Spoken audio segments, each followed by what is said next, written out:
കൊല്ലമാണ് പിന്നെ കൂടെ ഉണ്ടായിരുന്നത്? സാറിൻ്റെ കൂടെ 2 വർഷം. സാറാണ് എന്നെ 7 ആർട്സിലേക്ക് പറഞ്ഞു വിട്ടത്. വിജയകുമാർ സാറിനോട് സംസാരിച്ചിട്ട് അവിടെ ജോലിക്ക് വാങ്ങിച്ചെന്ന്. അപ്പം ഞാൻ അവിടുന്ന് ഓരോ ഷൂട്ടിംഗ് 7 ആർട്സിൻ്റെ പടങ്ങളും മോനേട്ടൻ്റെ പടങ്ങളും കഴിഞ്ഞാൽ നേരെ എൻ്റെ വീട്ടിലേക്കല്ല പോകുന്നു, കല്യാണം കഴിഞ്ഞിട്ടില്ല. അപ്പം നേരെ തിരുവനന്തപുരത്തേക്ക് വരിക. തിരുവനന്തപുരത്ത് വന്നു കഴിഞ്ഞാൽ സാറുള്ള സമയമാണെങ്കിൽ ഒരു ചാരുകസേര ഉണ്ട് അവിടെ, ആകുമ്പോൾ സാർ ഇരിക്കുന്നുണ്ടാവും. അപ്പോൾ ഞാനവിടെ ചെന്ന് പെട്ടിക്കോടെ വെച്ച് നിന്നിട്ട് സാറോട് അപ്പോൾ ഇന്നലെ പോകുന്ന കാര്യങ്ങൾ ചോദിക്കും. അപ്പോൾ നമുക്ക് ഒരു ചെറിയ പേടി പോലെ ഇങ്ങനെ മനസ്സിലുണ്ടാവും. അത് കഴിഞ്ഞാൽ സാറിൻ്റെ സംസാരം കഴിഞ്ഞ് നേരെ അകത്തേക്കാണ്. അപ്പോൾ അകത്ത് ചേച്ചി ഉണ്ടാവും, മക്കളൊക്കെ സ്കൂളിലായിരിക്കും. അങ്ങോട്ട് കടന്ന പിന്നെ ഭയങ്കര ഫ്രീ ആണ്, നമ്മുടെ വീട് പോലെയാണ്. സാറിൻ്റെ അവിടെ നിന്ന് ചാടി കിടന്ന് വേറെ എന്തോ ഒരു സാമി സാർ വളരെ സീനിയറാണ്, മമ്മൂക്ക വളരെ സീനിയറാണ്.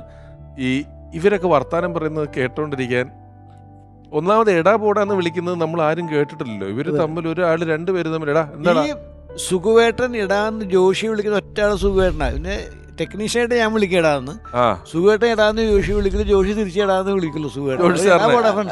ഇത് നമ്മൾ മൂന്നാമത് ഒരാൾ കേൾക്കുമ്പോഴേ നമുക്ക് ഒരാളെ ജോഷി സാറിന് എടാ എന്ന് വിളിക്കുന്നത് നമുക്ക് ആ വിഷ്വല് കിട്ടത്തില്ലല്ലോ. സിദ്ധുവേട്ടനെ സുമാന സാറിനെ പരിചയപ്പെടുത്താൻ പോയ സമയത്ത് ഞാൻ ഇപ്പൊ പറഞ്ഞപ്പോ ഞാൻ പറഞ്ഞത് കാണാൻ ഭാഗത്തിന് നിൽക്കണമെന്നാണ്. ഇപ്പൊ സിദ്ധുവേട്ടൻ തിരുത്തി അങ്ങനെ അല്ലേ?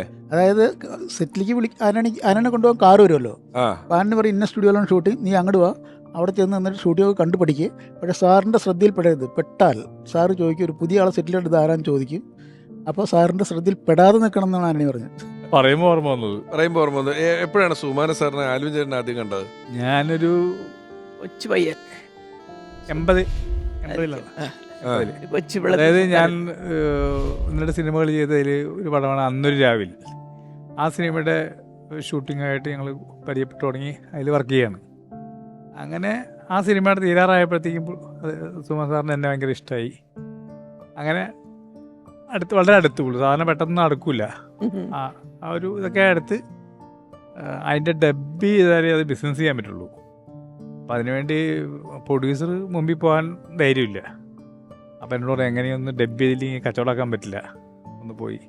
സുഖേട്ടൻ സാധാരണ പടം തീർന്നു കഴിഞ്ഞാൽ പൈസ കൃത്യമായിട്ട് വാങ്ങിച്ചിട്ട് ഡബ് ചെയ്യുള്ളൂ. അപ്പം ഞാൻ ചെന്ന് ഞാൻ അങ്ങനെ പറയുന്ന പ്രശ്നമുണ്ട്, ഇത് ഡബ് ചെയ്ത് ഡിസ്ട്രിബ്യൂട്ടറെ കാണിച്ചാൽ ഇത് ബിസിനസ് ചെയ്യാൻ പറ്റുള്ളൂ. അപ്പോൾ എന്നെ എങ്ങനെയെങ്കിലും ഒന്ന് സഹായിക്കണം. ആ പ്രൊഡ്യൂസർക്ക് നാട്ടിലേക്ക് വരാൻ ഭയങ്കര, പുള്ളി നാട്ടിലാണ്, എന്തെങ്കിലും ചെയ്തു തരണമെന്ന് പറഞ്ഞു. പറഞ്ഞു നീ ഗ്യാരണ്ടി ആണോ? ഞാൻ പറഞ്ഞു ഞാൻ എൻ്റെ ഗ്യാരണ്ടി എന്തുള്ളത്. അപ്പോൾ ഒരു ധൈര്യത്തിൽ അതൊന്ന് ഡബ് ചെയ്ത്, അങ്ങനെ ഡബ് ചെയ്ത് കാണിച്ചാണ് ബിസിനസ് ചെയ്തതും. അത് കഴിഞ്ഞ് പൈസ കൊണ്ട് കൊടുത്തത്. അപ്പോൾ വിശ്വാസമായി. അത് കഴിഞ്ഞ് ഇങ്ങനെ എന്താ പറഞ്ഞ ഈ ജോർജ് സാറിൻ്റെ ഇരകൾ. അപ്പോൾ എന്നോട് പറഞ്ഞു നീ എൻ്റെ കൂടെ നിൽക്കുന്നോന്ന് ചോദിച്ചു. എൻ്റെ കൂടെ പോരുന്നോന്ന് ചോദിച്ച പോലെ അങ്ങനെ പോയി.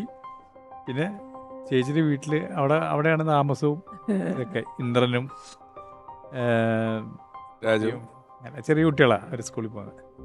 അപ്പോൾ എനിക്ക് ഇതേ പറഞ്ഞ പോലെ തന്നെ എനിക്ക് അവിടുന്ന് നമുക്ക് ഫാമിലിയൊക്കെ നഷ്ടപ്പെട്ടിട്ടാണല്ലോ മദ്രാസിൽ വരുന്നത്. പിന്നെയും വീണ്ടും ഒരു കുടുംബവും എല്ലാം ആവുന്നത് മല്ലിക ചേച്ചിയും സുഖേട്ടനും ഇവരെല്ലാം കൂടുമ്പോഴായിരുന്നു. അപ്പോൾ ആ വീട്ടിൽ അതേപോലത്തെ ഒരു അംഗത്തെ പോലെ തന്നെ കാണുകയും അവിടെ താമസിക്കുകയും ഭക്ഷണം കഴിക്കുകയും അവിടുത്തെ എല്ലാ കാര്യങ്ങളിലും ഓടി നടന്നൊരു കാലം ഉണ്ടായിരുന്നു. അവിടെ നിന്നാണ് ശരിക്കും പറഞ്ഞാൽ സുഖേട്ടൻ്റെ കൂടെ നിന്നാണ് ഞാൻ സിനിമയുടെ ബാലപാഠങ്ങൾ പഠിച്ചതും ശരിക്കും പറഞ്ഞാൽ ഒരു പ്രൊഡ്യൂസർ ആവാനുള്ള ത്രാണി ഉണ്ടായത് അവിടെ നിന്നാണ്. എൻ്റെ എല്ലാ പടങ്ങളും സുഖേട്ടൻ മിക്കവാറും ആ മരിക്കുന്ന കാലഘട്ടം വരെ എല്ലാ പടത്തിലും സുഖേട്ടനെ വിളിക്കും. പിന്നെ സുഖേട്ടൻ വരുമ്പോൾ പറഞ്ഞാൽ മിക്കവാറും സിനിമയ്ക്ക് എപ്പോഴും പോകുമ്പോൾ ആദ്യം ഉണ്ടാകുന്ന ഇഷ്യൂ സ്ക്രിപ്റ്റ് സംബന്ധമായ ഇഷ്യൂസ് ഉണ്ടാവുമായിരുന്നു. അതിൽ ഭയങ്കര നോളേജാണ്, എഴുത്തും വായനയും ഭയങ്കര അറിവുണ്ട്. വളരെ കുറച്ച് സമയം കൊണ്ട് തന്നെ ആ പടം ടോട്ടലി ഒന്ന് കുഴപ്പമുള്ള ഏരിയയൊക്കെ കറക്റ്റ് ചെയ്ത് ഒരു നല്ല സിനിമയാക്കി മാറ്റാൻ അന്ന് എനിക്കൊന്ന് സുഖമായിട്ടും കഴിഞ്ഞ പിന്നെ ജഗദീഷ് ചേട്ടനൊക്കെയാണ് പിന്നെ അങ്ങനത്തെ ഒരു കഴിവുണ്ടായി കണ്ടത്.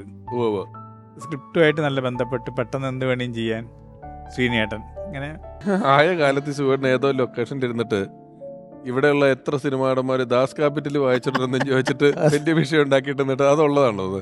അതിങ്ങനെ ഞാനും കേട്ടിട്ടുണ്ട്. പക്ഷെ പുള്ളി ഇങ്ങനെ പറയുമായിരുന്നു. അത് അതിപ്പോൾ ഒരു കാര്യമുണ്ട്, സിനിമാ സെറ്റിലല്ല, ഒരു റിയൽ കമ്മ്യൂണിസ്റ്റുകാരോട് തന്നെ ചോദിച്ചിട്ടുണ്ട്, സത്യം പറ ദാസ് ക്യാപിറ്റൽ വായിച്ചിട്ടുണ്ടോ ചോദിക്കും. അദ്ദേഹത്തിന് ഇങ്ങനെ ചോദിക്കുന്നതുകൊണ്ട് അതോടുകൂടി സുഹൃത്ത് ബന്ധമില്ലാതാവും. അങ്ങനത്തെ പേടിയോ ആശങ്കയോ ഒന്നും ഉള്ള ഒരാളല്ല.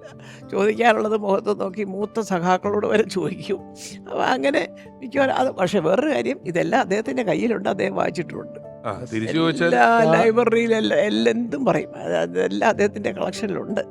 അതുകൊണ്ട് ഇങ്ങനെ ധൈര്യമായിട്ട് ചോദിക്കും. എന്തെങ്കിലും വല്ലതൊക്കെ കമ്മ്യൂണിസ്റ്റിനെ കുറിച്ചൊക്കെ കൂടുതൽ പ്രസംഗിക്കാൻ വരുന്നവരോടൊക്കെ പറയും, അത് ശരി പാചകവടിയുള്ളോ, നീ ദാസ് ക്യാപിറ്റലോ, അങ്ങനെ ചോദിക്കുന്ന ആളാണ് കേട്ടോ. അതൊരു അങ്ങനെ ചോദിച്ചിട്ടുണ്ടാവാൻ സാധ്യതയുണ്ട്. സുഖമായിട്ട് എപ്പോഴും ഒരുപാട് പുസ്തകങ്ങൾ അതാ ശരി, പുതുതായിട്ട് വാങ്ങിച്ചുകൊണ്ടിരിക്കും.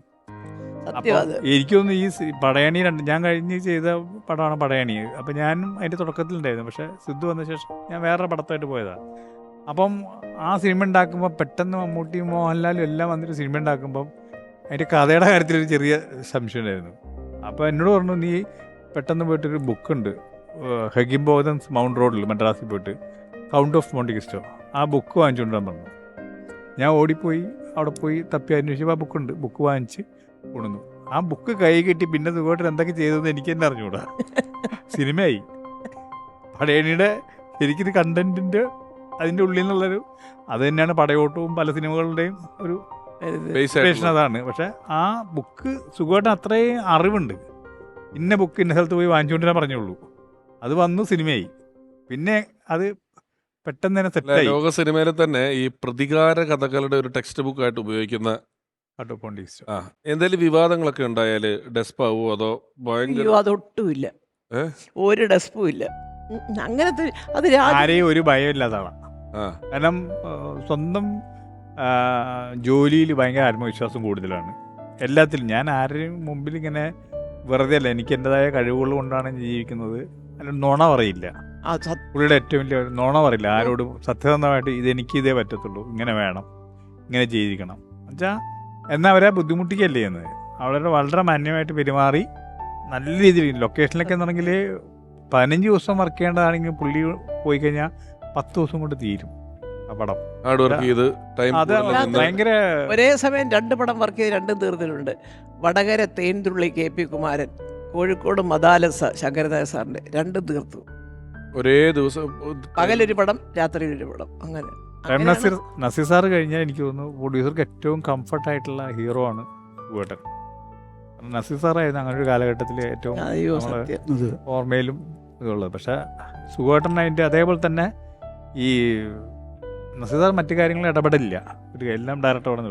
സുഖേട്ടൻ പക്ഷേ എന്തെങ്കിലും തെറ്റ് കണ്ടാൽ വിളിച്ച് അത് ഇങ്ങനെയല്ല ഇങ്ങനെയാന്നൊക്കെ പറഞ്ഞ് പാച്ചപ്പ് ചെയ്ത് വേഗം ഈ പ്രൊഡ്യൂസർക്ക് ഭയങ്കര നല്ലതാണ്. കാരണം സുഖേട്ടൻ വെച്ചെടുക്കുന്ന പടങ്ങൾ പെട്ടെന്ന് തീരുകയും ലാഭകരമാവുകയും ചെയ്യുമ്പോൾ ആണ് വീണ്ടും വീണ്ടും വീണ്ടും. നമുക്ക് മോഹൻ ജോസേട്ടൻ്റെ ഒരു സ്റ്റേറ്റ്മെന്റ് കേൾക്കാം. 85 ഇരകൾ എന്ന സിനിമയുടെ ചിത്രീകരണത്തിനിടയിലാണ് ഞാൻ സുകുമാരനുമായിട്ട് അടുത്ത് ഇടപഴകുന്നത്. അതിനുശേഷം ഞങ്ങൾ ഒരുമിച്ച് അധികം പടങ്ങളൊന്നും ചെയ്തിട്ടില്ലെങ്കിൽ കൂടി എവിടെ വെച്ച് കണ്ടാലും വളരെ സൗഹാർദ്ദപരമായിട്ട് എന്നെ വിളിച്ച് അടുത്തിരുത്തി വിശേഷങ്ങളൊക്കെ പങ്കിടുമായിരുന്നു. ആ തലമുറയിലെ അതിബുദ്ധിമാനും വിദ്യാസമ്പന്നനും തനതായ ഒരു അഭിനയ ശൈലിയുടെ ഉടമയും ആരെയും കൂസാത്ത പ്രകൃതവും സർവോപരി ഒരു ഒറ്റയാനുമായിരുന്നു. ഈ സ്വഭാവവിശേഷങ്ങളാണ് എനിക്ക് സുകുമാരനോട് ഒരു മതിപ്പ് തോന്നാൻ കാരണം. അത് മാത്രമല്ല, അദ്ദേഹത്തിൻ്റെ മക്കൾക്ക് കൊടുത്ത ഒരു ഉപദേശമുണ്ട്. ഏത് സാഹചര്യത്തിലും സത്യമേ പറയാവൂ. ഒരു പക്ഷേ അത് ആദ്യം പ്രതികൂലമായി ബാധിച്ചേക്കാം, എന്നാലും ഭാവിയിൽ അത് നന്മയായിട്ടേ വരൂ. അത് വളരെ പ്രസക്തമായൊരു ഉപദേശമാണ്. ഈ കാലഘട്ടത്തിൽ എന്നല്ല, ഏത് കാലഘട്ടത്തിലും അത് പ്രായോഗികമാക്കേണ്ട ഒരു സംഗതിയാണ്. സത്യം. അതുപോലെ സാർ എനിക്ക് ആദ്യം ചെന്ന ഉടനെ 2 മുണ്ട് തന്നിരുന്നു. അവിടെ ചെന്ന ആദ്യത്തെ 2-3 ദിവസം കഴിഞ്ഞപ്പോൾ അത് ഞാൻ ഇന്നും സൂക്ഷിച്ചു വെച്ചിട്ടുണ്ട്. അതേ ഞാൻ ചേച്ചിക്ക് കാണിച്ചു കൊടുത്തു. തിരുവനന്തപുരത്ത് താമസം മാറി വന്നപ്പോൾ ഞാൻ ചേച്ചിക്ക് കാണിച്ചു കൊടുത്ത മുണ്ട് 2 ലുങ്കിയാണ്. ഈ ഗൾഫിൽ നിന്ന് കൊണ്ടുവരുന്നപ്പോൾ ലുങ്കിയെ പറ്റി ഞങ്ങൾ പറഞ്ഞായിരുന്നു. അതെ, അത് ഇപ്പോഴും എൻ്റെ കയ്യിലുണ്ട്. അതേമാതിരി ചേച്ചി കത്തെഴുതി എനിക്ക് മദ്രാസിലേക്ക് അന്ന്. എഴുതുന്നതെന്ന് വെച്ചാൽ അവിടെ സിനിമ ഷൂട്ടിങ് കഴിഞ്ഞാൽ നേരെ ഇങ്ങോട്ട് പോരെന്നാണ് ചേച്ചി കത്ത് എഴുതുക. അപ്പോൾ അതിൻ്റെ അടിയിൽ ഇന്ദ്രനും രാജു എഴുതും കത്ത്. ഇന്ദ്രൻ ഏകദേശം നന്നായിട്ട് തന്നെ എഴുതും, ഇംഗ്ലീഷിലാണ് രാജു ABCD എന്നൊക്കെ എഴുതുക. ആ കത്തൊക്കെ എൻ്റെ ഇരിപ്പുണ്ട് ഇപ്പോഴും. ഞാൻ വന്നിട്ട് ഇവർക്ക് കാണിച്ചു കൊടുത്തിട്ടുണ്ടാകും സത്യം. സമയത്ത്. ഈ ഒരു ഫോട്ടോ കൊടുത്താൽ പോലും സിദ്ധാർത്ഥനെ കൊടുത്തു കഴിഞ്ഞാൽ അത് നല്ല ഭംഗിയായിട്ട് വയ്ക്കും. അത് അതുപോലെ നമുക്ക് തന്നെ തോന്നും, അയ്യോ ഇതിൻ്റെ ഒരു കോപ്പി നമുക്ക് എടുക്കാമായിരുന്നു. നമ്മുടെ കയ്യിൽ ഉണ്ടെങ്കിലും നമ്മൾ ഇത്ര ഒരു പുതിയ ഫോട്ടോ കാണുമ്പോൾ എല്ലാ സംഗതിയും സൂക്ഷിച്ച് വെച്ചിട്ടുണ്ട്.